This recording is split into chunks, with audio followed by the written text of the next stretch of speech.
How to create a QR code for location in Google Maps. If you find this video helpful, be sure to drop a like and subscribe. Now, it's really simple to do it. Go ahead and do this, and you can do it on anything you're using.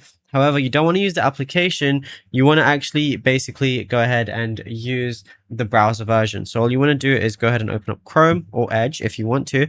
Then just find whatever place you want. Go ahead and long press on it for the pin drop.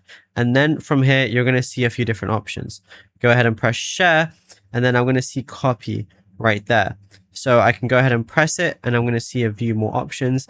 And all I want to do is copy. On certain phones, you might get an option to make a QR code using that copy.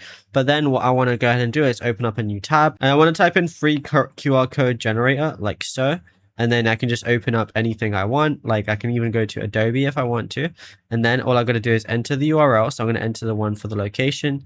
Go ahead and press generate QR code like so. And then the QR code is right there.